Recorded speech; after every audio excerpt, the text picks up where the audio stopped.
Hindi pa man nag-iisang buwan bilang Senate President, umuugong ang usap-usapang papalitan si Senador Tito Soto. May ibang mungkahi naman si Senate Minority Leader Alan Peter Cayetano para maibalik daw ang tiwala ng publiko sa gobyerno.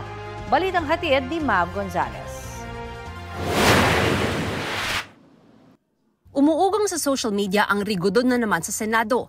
Ang papalit umano kay Senate President Tito Soto, si Senate Minority Leader Alan Peter Cayetano. Si Senate President Pro Tempore Ping Lacson, aminadong kung sino ang may numero, siya ang mananalo. Ngayon, sa pananaw ng aking mga kasamahan, nagkukulang din siya sa leadership. Laging ganyan naman sa Senate. Kung sino yung merong majority, kung sino yung merong 13, at least 13, pwedeng tanggalin yung nakaupo at palitan ng kung sino man yung merong 13. Si Senador Win Gatchalian itinangging may galaw para palitan si Senate President Soto.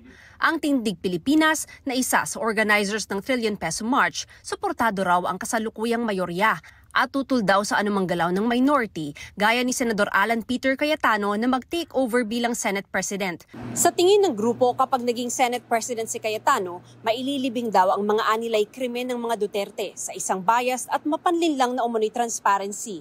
Hinihingan pa namin ng tugon dito si Cayetano at ang Senate Minority. Sa isang Facebook post, may ibang leadership change na mungkahi si Cayetano. Dapat daw mag-resign na lahat, mula presidente, vice-presidente, senador at kongresista at magdaos ng snap elections bilang tugon sa anyay kawalan ng tiwala ng taong bayan sa gobyerno.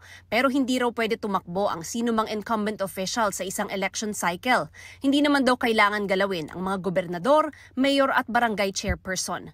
Imbis na mag-people power pa raw, magsakripisyo ang mga people servant. Wala pang pahayag ang Malacanang, Kongreso at Office of the Vice President kaugnay rito. Mav Gonzalez nagbabalita para sa GMA Integrated News. Sa isang pahayag, sinabi ni Senate President Tito Soto na very confident siya sa suporta ng mga kapwa-senador sa kabila ng ugong na pagpapalit ng liderato. Kaugnay naman po sa panawagang snap election, si Senador Alan Peter Cayetano, wala raw itong constitutional o legal framework. Sabi naman ni Senador Ping Lacson, hindi sagot ang snap elections para mabalik ang trust o public trust sa gobyerno. Dapat daw ay matiyak ang pagpaparusa sa mga sangkot sa katiwalian. Payag naman si Senador Erwin Tulfo sa snap elections. Pero anya, posible ba raw yun sa ngayon? Kailangan daw ng batas para ponduhan yon.